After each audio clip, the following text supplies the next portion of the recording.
babiri abogerwako Deputy President ne Prime Minister bano bo lwaki teyabagobye oba oliawo tekali mugaana oba abeetaaga nnyo mu kaseera kano kuyita mu kyalimu ensonga za njawulo esooka Deputy President Rigathi Gachagua tasobola kumugoba okusinziira ku ssemateeka wa 2010 ennongosereza eyo mu ssemateeka yakolebwa olw'ensonga abamyuka b'abakulembeze mu myaka egyali giyise baali babonyebonye nnyo nga bayisibwa ng'ekitagasa kukeesa lukyanga nkoko ya mutamivu ne bagamba katukole office ya Deputy President nga nzigumivu ne bwe batabuka ne mukama we asigala afuna byonna byateekeddwa okufuna kyolaba kati Gachagua ne Ruto baatabuka naye ne yakola statement yegugumbula mukama we mu kwekalakaasa kuno yagikolera mu maka amatongole ag'omumyuka w'omukulembeze w'eggwanga era kyekyaliwo ne wakati wa Kenyatta ne Ruto nti buli kyalina okufuna yakisigaza nga bagugulana mu kisanja ekyo ekyasemba so Rigathi Gachagua talina kyakumukolera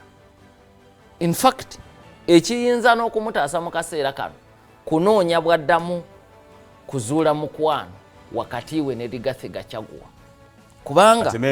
olutalo lunene lusituse masekati ga Kenya ne lugenza okusituka nga Gachagua baayawula Gachagua amwetaaga nnyo mu kiseera kino si Ruto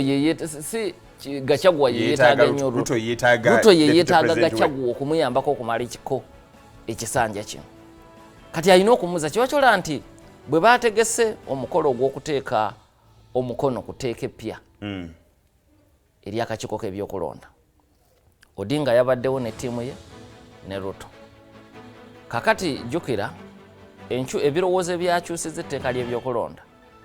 byavudde mu kakiiko akateekebwawo Odinga ne Ruto ku ludda lw'Odinga akakiiko ssentebe waabwe yali Stephen Kasyoka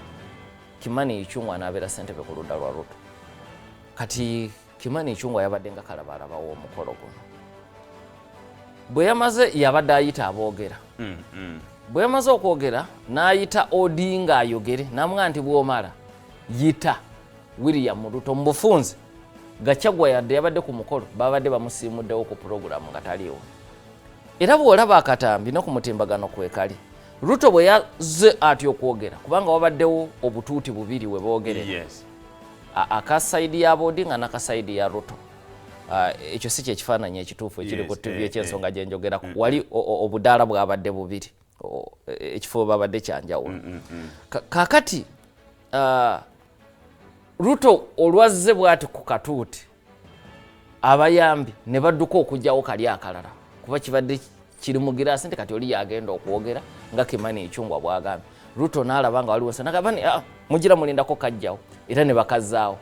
naga nti nga sinabaako bingi byenjogera kampita omumyuka wano ajje kino kibadde kirudde okulabwako mwaka mulamba nga Ruto ayita Gachagua ajje ayogera atabadde ku pulogulaamu era n'ayogera ebigambo obuyamaze Ruto n'alyoka afundikira omukolo so kakati Ruto ekisooka mu ssemateeka tasobola kumugoba naye ate mu byobufuzi amwetaaga nnyo okukakkanya kubanga Gachagua ayogera naye ate alina byatasobola kwogera n'abitikka gavana w'essaza gy'ava Kahiga kati yawanda omuliro kakati Ruto bw'aba ayagala okukoma ku gavana Kahiga alina kuyita mu Gachagua kati ensobi ate Ruto gye yabadde yakoze kukozesa MP yasikira Gachagua ematira ate alwanyise Gachagua n'olwekyo ebyo byonna kati Ruto alina okukkakkana anoonye bw'azuula omuntu bw'abanga yali mukwano gwe osobola okunoonya bw'omuzuula alina okunoonya bw'azuula omukwano gwa Gachagua agukomyewo kakati ekyo kyekya Gachagua ku Mudavadi